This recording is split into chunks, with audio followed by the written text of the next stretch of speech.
Bismillahirrahmanirrahim. Assalamualaikum warahmatullahi wabarakatuh.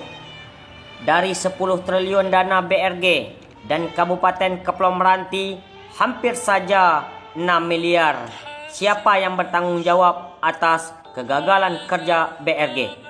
Rencana Strategis Badan Restorasi Gambut 2016-2020. Ringkasan eksekutif. Penyelenggaraan upaya pemulihan ekosistem gambut yang rusak menjadi tanggung jawab pemerintah atau BRG. Hal tersebut tertuang dalam Peraturan Presiden Republik Indonesia Nomor 1 Tahun 2016 tentang Badan Restorasi Gambut dalam penyelenggaraan upaya memulihkan fungsi ekosistem gambut untuk mencegah berulangnya kebakaran hutan dan lahan serta dampak asap. BRG mempunyai tugas memfasilitasi dan berkoordinasi restorasi ekosistem gambut seluas 2 juta hektar. Peraturan Presiden Nomor 1 Tahun 2016 mengamanatkan kepada kita bahwa dalam penyelenggaraan tugas dan fungsinya, Badan Restorasi Gambut didukung dengan perangkat organisasi yang terdiri dari: yang pertama, Sekretariat Badan; yang kedua, Deputi Bidang; yang ketiga, Perencanaan dan Kerjasama; yang keempat, Deputi Bidang Konstruksi Operasional dan Pemeliharaan; yang kelima, Deputi Bidang Edukasi, Sosialisasi, Partisipasi dan Kemitraan; kemudian Deputi Penelitian dan Pengembangan.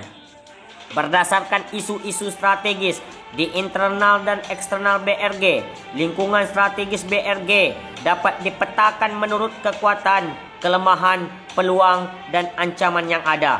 Dari hasil analisis tersebut, disimpulkan bahwa sasaran strategis BRG termasuk meliputi kawasan lindung dan kawasan budidaya dalam kesatuan hidrologis gambut agar dikelola secara berkelanjutan untuk mendukung peningkatan kesejahteraan masyarakat dan mutu kehidupan manusia dan lingkungan.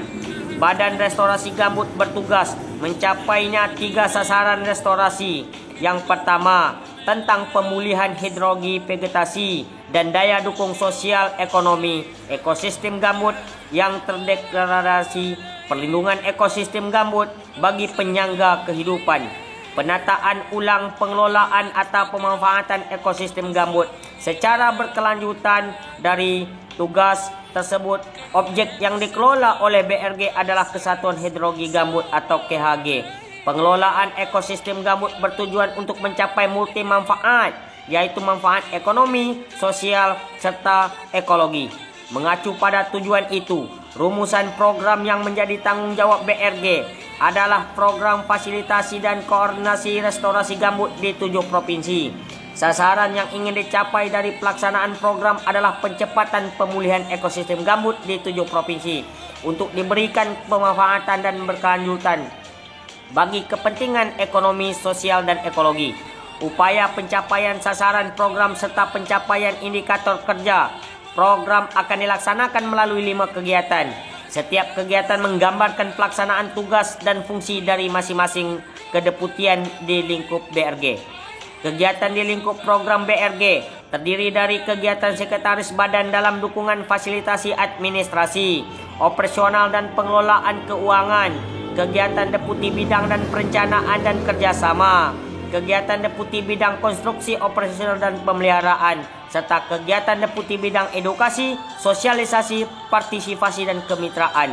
Kegiatan Deputi Bidang Penelitian dan Pengembangan secara indikatif, kebutuhan pendanaan pelaksanaan program koordinasi dan fasilitasi restorasi ekosistem gambut di 7 provinsi tahun 2016-2020 adalah sebesar 10 triliun 593 miliar. Besaran pendanaan tersebut hanya sebatas untuk kebutuhan pembiayaan pencapaian target IKK dan IKP. Adapun kebutuhan belanja aparatur atau layanan dan operasional perkantoran selama 2016 sampai 2020 diproyeksikan sebesar 298 miliar.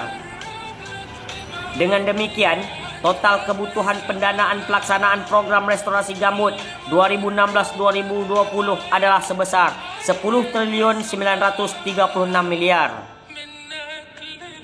Untuk lebih mengoptimalkan pencapaian sasaran dan target kinerja BRG, masih perlu ditunjang dengan melibatkan peran dari semua pihak termasuk membangun kerjasama dengan pihak mitra pembangunan luar negeri serta peran serta dari sektor badan usaha dan kelompok masyarakat sipil.